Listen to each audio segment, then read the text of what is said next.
स्वागत है आपका इस यूट्यूब चैनल पर। तो हम लोग इसमें जो देखेंगे वो क्लास 10वीं का साइंस होगा और इसमें आप लोगों को सब्जेक्टिव और ऑब्जेक्टिव दोनों देखने के लिए मिलेगा।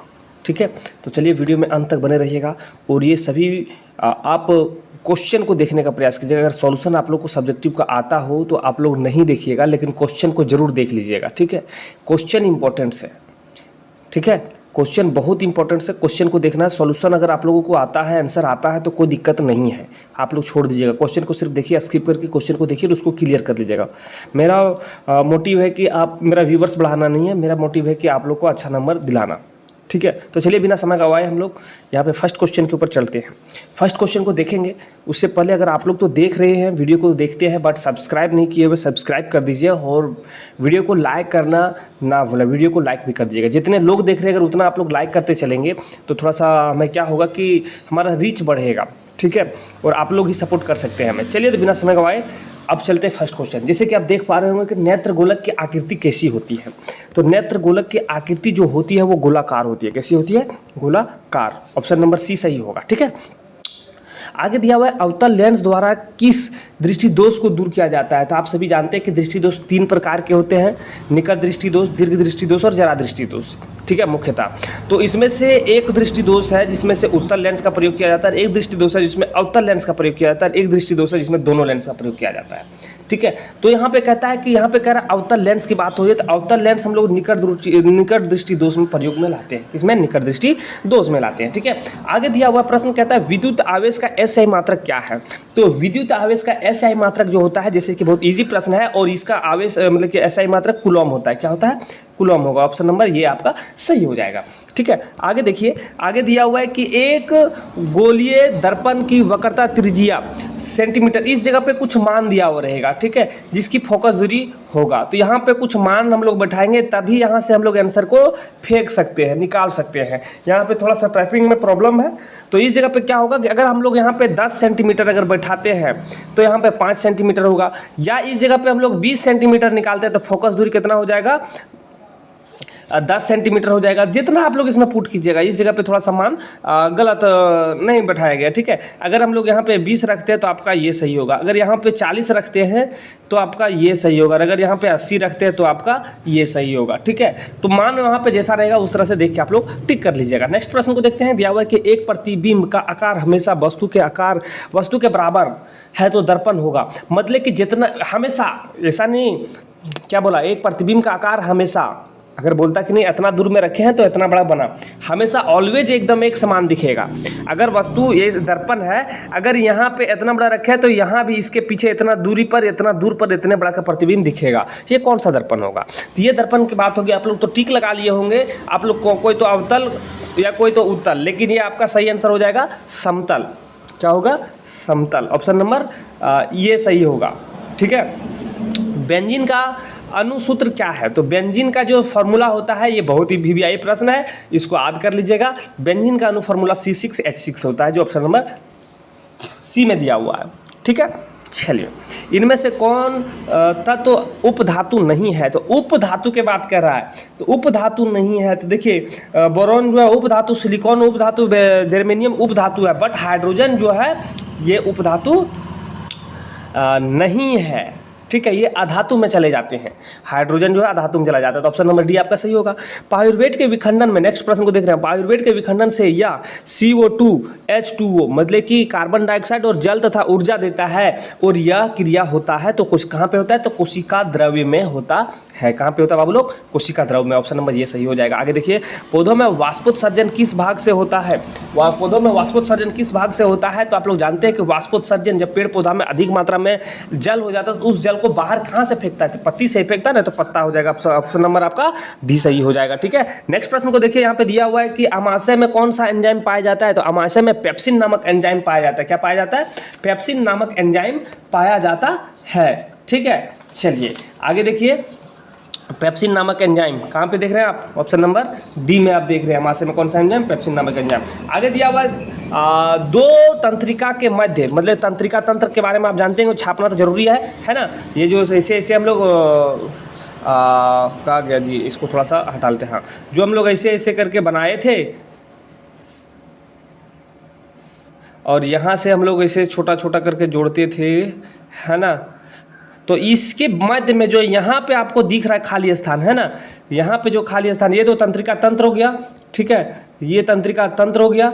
तो इस जगह पे जो खाली स्थान दिख रहा है आपको, इसका नाम पूछ रहा है क्या होगा, तो इसका नाम जो हो जाएगा वो सिनेप्स कहते हैं। क्या कहते हैं बाबू लोग? सिनेप्स कहते हैं। ऑप्शन नंबर बी आपका सही हो जाएगा, ठीक है। चलिए आगे देखिए, आगे देखने का प्रयास करेंगे। प्रश्न जैसे कि दिया हुआ है, कहता है क्या, कह रहा है फल को पकने के लिए कौन सा हार्मोन उत्तरदायी है।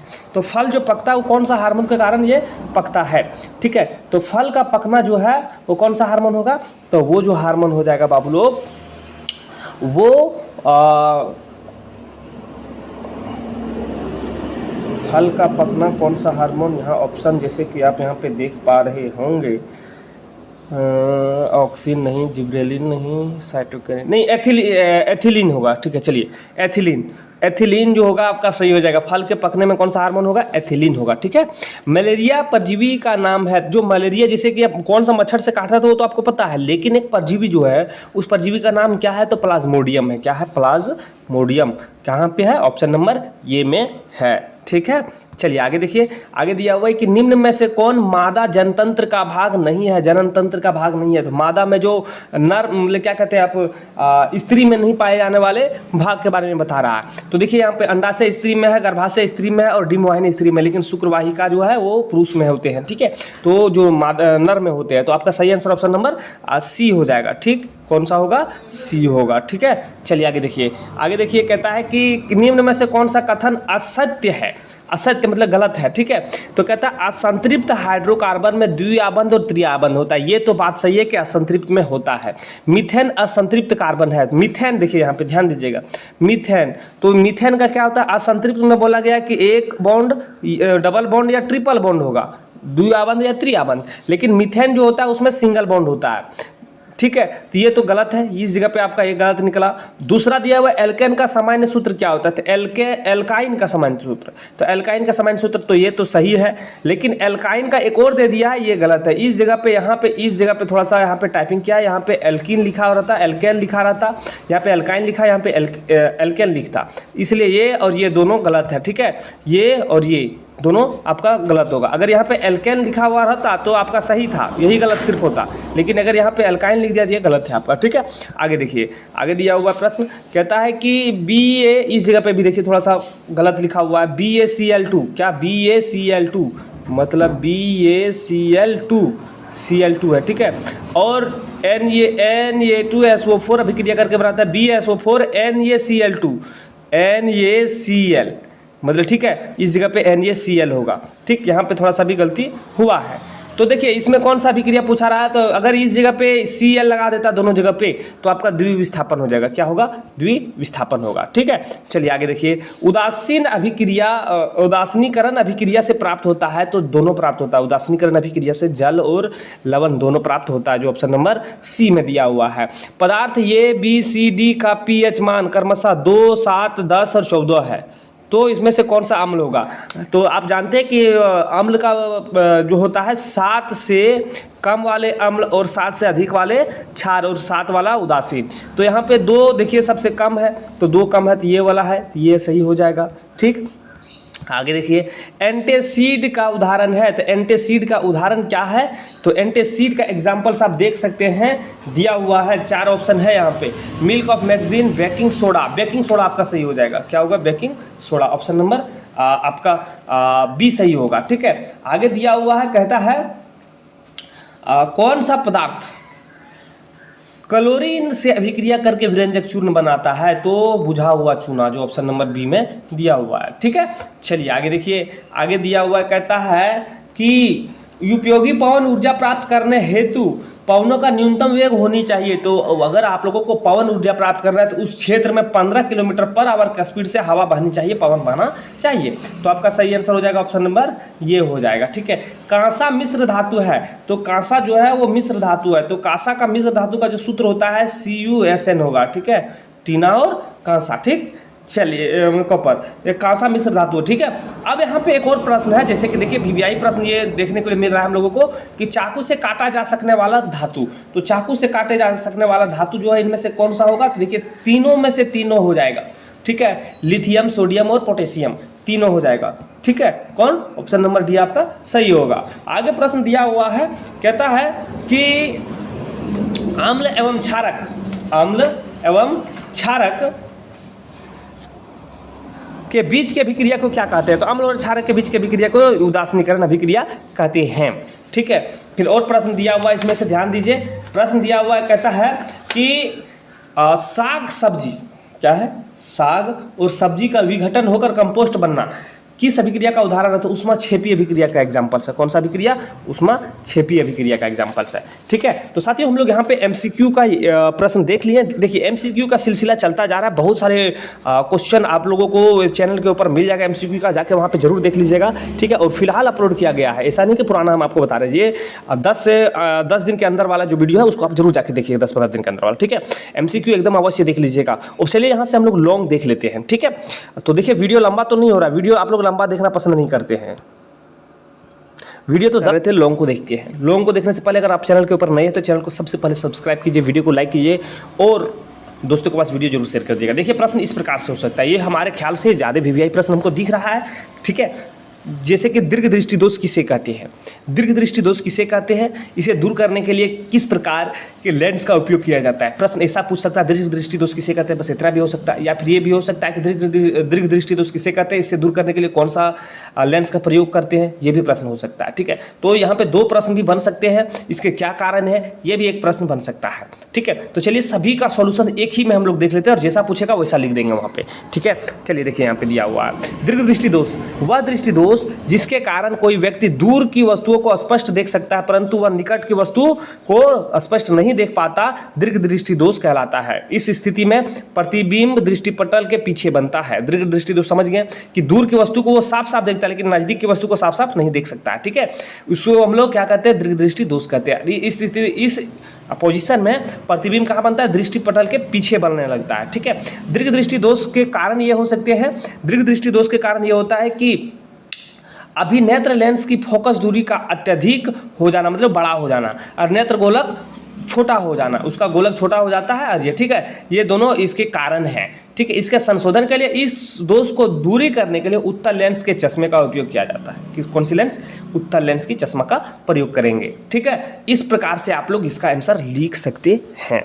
और वीवीआई प्रश्न आप लोग ध्यान से सुनिएगा, सभी प्रश्नों को हम जो बता रहे हैं यहाँ पे, आप सॉल्यूशन देखें या ना देखें, प्रश्न को जरूर देखिएगा।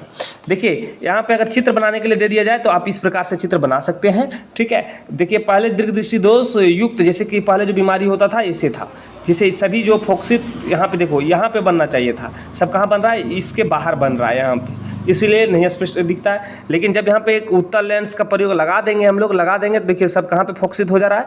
यहाँ पे, यहाँ से साफ साफ उसको हम लोग देख सकते हैं। ठीक है, इस प्रकार से इसका चित्र आप लोग बना लीजिएगा। ठीक, चलिए आगे देखिए प्रश्न आगे दिया हुआ है, खतरे का निशान, खतरे का निशान लाल होता है क्यों? तो खतरे का निशान लाल क्यों होता है आप लोग जानते ही हैं, क्योंकि लाल रंग कोहरे या धुएं से सबसे क्रम परिकिरण होते हैं, इसीलिए यह दूर से देखने पर भी लाल रंग का ही दिखाई देता है तथा खतरे के संकेत का पता चल जाता है। ठीक है, क्योंकि वो जब दूर से देखिएगा तो लाल रंग पता चल जाता है। और खतरे का रंग इसलिए इसको बताया गया क्योंकि ये कोहरा धुआं में ये दूर तक दिख जाता है। ठीक है, अदर कलर नहीं दिखता बट रेड कलर से बहुत दूर तक दिखता है। ठीक है, इस प्रकार से इसका आंसर आप लोग लिख लीजिएगा। ठीक है, चलिए आगे देखिए, आगे हम लोग देखते हैं विद्युत चुंबक क्या है। ये भी प्रश्न वीवीआई है। विद्युत चुंबक क्या है? एक परिनलिका एक चुंबक की भांति कैसे व्यवहार करती है? तो विद्युत चुंबक क्या है? तो वैसे चुंबक जिसमें चुंबकत्व उतने ही समय तक विद्यमान रहता है जितने समय तक उसमें विद्युत धारा प्रवाहित होती है, विद्युत चुंबक उसी को कहते हैं। जब तक उसमें हम लोग करंट को फॉलो करेंगे, करंट भेजेंगे, विद्युत को भेजेंगे, तब तक वो क्या होगा? विद्युत धारा या चुंबकीय क्षेत्र विद्यमान रहेगा उसमें। लेकिन जैसे उसमें करंट को बंद कर देंगे चुंबकीय क्षेत्र समाप्त हो जाएगा, विद्युत चुंबक समाप्त हो जाएगा। ठीक है, किसी अब यहाँ पे प्रश्न है कि एक परिनलिका एक चुंबक की भांति कैसे व्यवहार करता है? तो एक परिनलिका एक चुंबक की भांति कैसे व्यवहार करता है? तो किसी परिनलिका में धारा प्रवाहित करने पर उसके भीतर चुंबकीय क्षेत्र रेखाएं उत्पन्न हो जाती है। परिनलिका द्वारा इस प्रकार उत्पन्न चुंबकीय क्षेत्र में दंड चुंबक के क्षेत्र के समान होते हैं। देखिए यहाँ पे चित्र को ध्यान से समझिएगा। देखिए कहता है किसी परिनलिका में विद्युत धारा प्रवाहित करने पर उसके भीतर चुंबकीय क्षेत्र रेखाएं उत्पन्न हो जाती है। परिनलिका द्वारा इस प्रकार उत्पन्न चुंबकीय क्षेत्र में दंड चुंबक के क्षेत्र के समान होता है। वास्तव में परिनलिका एक सिरा उत्तर ध्रुव तथा दूसरा सिरा दक्षिण ध्रुव की भांति व्यवहार करता है। जिस छोर में धारा प्रवेश करती है वह दक्षिणी ध्रुव तथा जिस छोर से धारा निकलती है उसे उत्तरी ध्रुव कहती है। देखिए इधर से ये इंटर कर रहा है, इधर से निकल रहा है ना, इधर से जा रहा है, इधर से निकल रहा है, जा रहा है, निकल रहा है, जा रहा है, निकल रहा है, जा रहा है, निकल रहा है। ये देखिए एक चुंबकीय क्षेत्र का ये किया कि नहीं किया, बनावट किया है। ठीक है, इस प्रकार से इसका आंसर आप लोग लिख लीजिएगा। नेक्स्ट क्वेश्चन है कि फ्लेमिंग के वाम हस्त नियम को लिखे। तो फ्लेमिंग के वाम हस्त नियम और दक्षिण हस्त नियम दोनों की बात यहाँ पे किया जा रहा है। दोनों में से एक प्रश्न हमारे ख्याल से पूछा जा सकता है। तो फ्लेमिंग के वाम हस्त नियम, ठीक है, वाम हस्त नियम क्या कहते हैं? अपने बाएं हाथ की तर्जनी, मध्यमा और अंगूठे को इस प्रकार फैलाएं कि वे एक दूसरे पर लंबवत हो जाए। एक दूसरे के ऊपर क्या हो जाए? लंबवत हो जाए। जैसे कि यहाँ पे आप देख सकते हैं जो फैलाया गया है, ठीक है, एक दूसरे के ऊपर है ना जी, एक दूसरे के ऊपर लंबवत है। देखिए इस जगह पे है, ये यहाँ पे 90 डिग्री, ये भी देखो और ये भी देखो, इस तरह से लंबवत है कि एक दूसरे के ऊपर नहीं, ऐसे आपको फैलाना है। और फैलाने के बाद यदि तर्जनी क्षेत्र की दिशा, तर्जनी क्या दर्शा रहा है? क्षेत्र की दिशा, और माध्यमा धारा की दिशा और अंगूठा चालक की गति को प्रदर्शित करते हैं, उसी को हम लोग दक्षिण फ्लेमिंग का वाम हस्त नियम कहते हैं। ठीक है, तो देखो यहाँ पे है ना, ये क्या कह रहा है? ये देखिए चुंबकीय क्षेत्र और ये धारा दिखा रहा है, गति, क्षेत्र और धारा, है ना, इस चित्र को आप लोग बना लीजिएगा। ठीक है, इसी को फ्लेमिंग के वाम हस्त नियम कहते हैं। ये है। और दक्षिण हस्त नियम, तो देखिए यहाँ पे दक्षिण हस्त नियम क्या है? तो दक्षिण हस्त नियम यदि दाहिने हाथ, कौन से हाथ? दाहिना हाथ कि तर्जनी, मध्यमा और अंगूठा को एक दूसरे के ऊपर लंबवत करेंगे। जैसे ये दाहिना, वो तो उसमें बायां था, इसमें दाहिना, दाहिना को एक दूसरे के ऊपर लंबवत करेंगे तो ये क्या दर्शाएगा? ये दर्शाएगा तर्जनी जो है क्षेत्र की दिशा को तथा अंगूठा चालक की गति की दिशा को और संकेत के और माध्यम करते हैं। तो उसी को हम लोग यहाँ पे देखो, यहाँ पे क्या बोला कि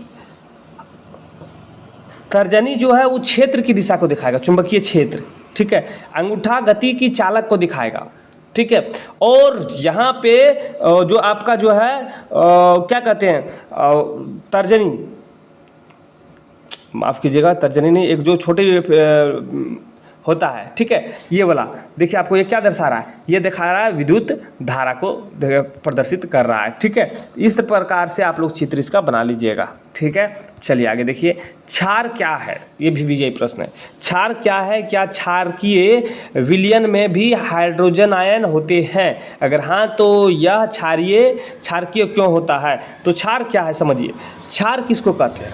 तो क्षारक वह पदार्थ है जो जल में घुलकर वो H आयन देता है, ठीक है, या लाल लिटमस पत्र को नीला कर देता है, जैसे कि यहाँ पे सूत्र दिया गया है। ठीक, अब यहाँ पे कहता है कि क्षार या क्या क्षारकीय विलयन में हाइड्रोजन आयन होते हैं?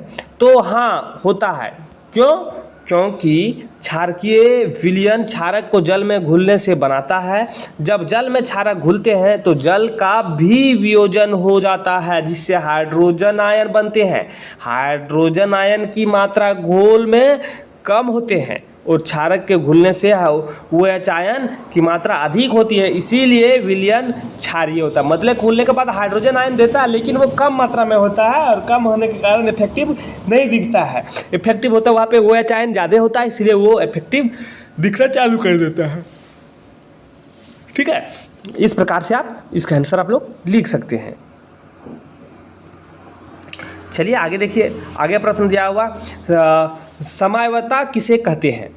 पेंटेन के समावयवों के नाम एवं संरचनात्मक सूत्र। तो देखिए समावयवता किसे कहते हैं ये समझना बहुत जरूरी, वीवीआई प्रश्न है, चैप्टर नंबर 5 से बहुत वीवीआई प्रश्न है, ये याद रखिएगा।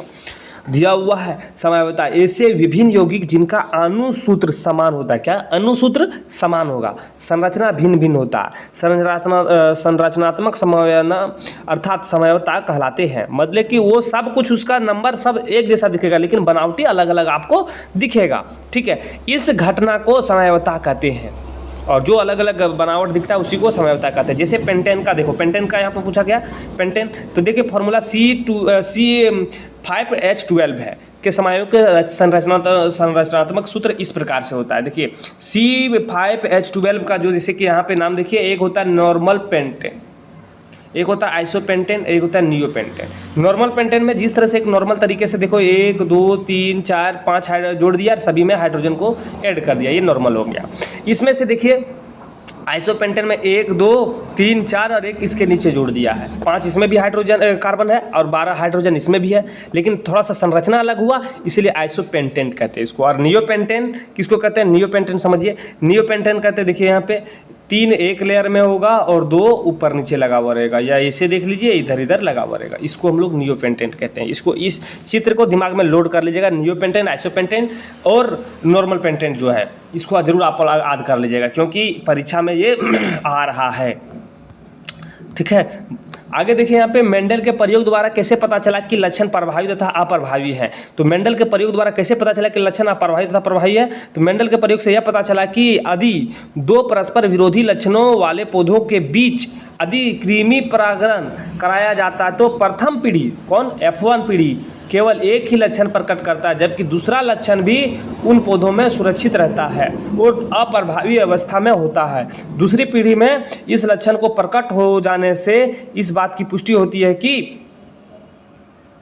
जैसे कि एग्जाम्पल देखिए, ठीक है एग्जाम्पल देखिए, पुष्टि हो जाती है कि हाँ वही होता है। पहला में देखिए F1 पीढ़ी में क्या हुआ कि टी को अभी जब ये करवाया गया तो यहाँ पे सिर्फ एक ही लक्षण को पही हुआ, लेकिन जब यहाँ पे दूसरे में जब इसको करवाया गया तो देखिए यहाँ पे लक्षण आपको दिख रहा है। ठीक है, तो प्रथम पीढ़ी और दूसरी पीढ़ी में ये ट्रांसफर होते रहता है, ये लक्षण रहता है। ठीक है, एक पीढ़ी में अगर ये प्रथम लक्षण दिख गया तो दूसरा पीढ़ी में गौण हो जाता है। ठीक है, प्लास्टर ऑफ पेरिस किस प्रकार बनता है? इसके 3 उपयोग को लिखिए। प्लास्टर ऑफ पेरिस जो जिप्सम को जब 373 केल्विन पर गर्म करने पर यह जल के अणु का त्याग कर कैल्शियम सल्फेट अर्धहाइड्रेट हेमीहाइड्रेट, ठीक है, बनता है, जिसे प्लास्टर ऑफ पेरिस कहते हैं। इसको कैसे बनाया जाता है? तो देखिए यहाँ पे जब जिप्सम को 373 केल्विन के ताप पर गर्म किया जाता है तो यहाँ पे जो आपको निकल के आता है प्लास्टर ऑफ पेरिस, और यहाँ पे देखिए अर्ध हेमीहाइड्रेट बनता है। ठीक है, इसी कारण से ये प्लास्टर ऑफ पेरिस बना है। प्लास्टर ऑफ पेरिस का देखिए यहाँ पे इसका उपयोग देखना है आप लोगों को। तो प्लास्टर ऑफ पेरिस का उपयोग जो है देखिए चिकित्सा के क्षेत्र में, कहाँ पे? अगर आपका पैर हाथ टूट जाता है, ठीक है, तो आप देखे होंगे कि बहुत सारे लोग, आपका नहीं मतलब कि किन्हीं लोगों का हाथ पर टूट जाता है, आप लोग परीक्षा देने वाले हैं माफ़ कीजिएगा, है ना। तो चिकित्सा के क्षेत्र में जब अगर किन्हीं का पैर हाथ हड्डी टूट जाता है तो क्या होता है कि उनको प्लास्टर करने के लिए कुछ लेप लगाते हैं। वो कौन सा होता है? तो वो प्लास्टर ऑफ पेरिस का लेप लगाया जाता है। खिलौना बनाया जाता है प्लास्टर ऑफ पेरिस के, सजावटी सामान बनाया जाता है प्लास्टर ऑफ पेरिस के तहत बनाया जाता है। ठीक है, चलिए आगे देखिए जिप्सम क्या है। अब जिप्सम को समझिए, वहाँ पे हम लोग जिप्सम देखें तो जिप्सम क्या है। इसको 373 केल्विन ताप पर गर्म करने से क्या होता है? तो कैल्शियम सल्फेट डाइहाइड्रेट को जिप्सम कहते हैं। क्या? कैल्शियम सल्फेट डाइहाइड्रेट, इसका रासायनिक सूत्र है, रासायनिक आप लोग नाम कह सकते हैं। ठीक है, इसका सूत्र होता है जब CaSO4 × 2H2O होता है, इसका सूत्र ये होता है जब इसको 373 केल्विन ताप पर गर्म किया जाता है तो 3/2 अणु जल का त्याग करता है और प्लास्टर ऑफ पेरिस बनाता है। ठीक है, प्लास्टर ऑफ पेरिस बनाता है। जो अभी आपको ऊपर में बताया वही बात यहाँ पे भी है। ठीक है, चलिए मानव हृदय में 4 चैम्बरों के होने का क्या लाभ है? तो मानव हृदय में 4 कोष्ठक होते हैं, मानव दिल में 4 कोष्ठक होते हैं, आप जानते हैं। तो कैसे क्या लाभ होता है उसको समझिए। ऑक्सीजन और कार्बन डाइऑक्साइड दोनों एक ही रक्त के माध्यम से प्रवाहित होता है, इसीलिए यह आवश्यक है कि ऑक्सीजन से समृद्ध रक्त को कार्बन डाइऑक्साइड से समृद्ध रक्त में मिलने से रोका जा सकता है। ठीक है, मतलब देखिए एक यहाँ पे कार्बन वाला है और एक है ऑक्सीजन वाला, तो ये दोनों मिल ना जाए इसीलिए 4 कोष्ठक बनाया गया है। ठीक है, हाँ, और विभाजित करता है ताकि उसकी कार्बन डाइऑक्साइड को अलग किया जा सके। इसके लिए ही ऑक्सीजन युक्त कार्बन डाइऑक्साइड विहीन रक्त को हृदय में रखा जाता है ताकि उसको शरीर के अन्य अंगों भेजा जा सके। इसीलिए मानव हृदय में 4 कोष्ठक होते हैं। ठीक है, मानव हृदय में इसलिए 4 कोष्ठक होते हैं। ठीक है, समझिएगा बात को, आगे ध्यान दीजिए। रुधिर रुधिर क्या है, इसके दो कार्य को लिखा है। तो रुधिर क्या है, तो रुधिर एक संयोजी ऊतक है, तरल संयोजी ऊतक है, ठीक है। इसके जो कार्य है वो होता है शरीर में ऑक्सीजन का परिवहन करना और पोषक तत्वों को शरीर तक पहुंचाना, शरीर के हर अंग तक पहुंचाना, ठीक है। रुधिर का यही कार्य होता है, ठीक। चलिए, तो हम लोग यहाँ पे वीवीआई प्रश्न ये देखे और ये सभी प्रश्न को एनालिसिस करके लाया गया है। आप देख सकते हैं कि जब आपका परीक्षा हो, परीक्षा में देखिएगा कि अधिकतर प्रश्न इसी से आएगा, ठीक है। तो आप इस वीडियो को एक बार और रिमाइंड करके देख लीजिएगा, क्वेश्चन को जरूर देख लीजिएगा। क्वेश्चन आंसर नहीं देखना चाहते तो कोई बात नहीं, लेकिन क्वेश्चन को दिमाग में लोड कर लीजिएगा। तो चलिए साथ, ये वीडियो को हम लोग यहीं पे समाप्त करते हैं, फिर मिलेंगे नए पार्ट लेकर। तब तक आपसे अलविदा लेते हैं। लेकिन आप लोग वीडियो को लाइक कर रहे हैं, चैनल को सब्सक्राइब नहीं कर रहे, चैनल को सब्सक्राइब कर दिए। चलिए अलविदा लेते हैं, जय हिंद।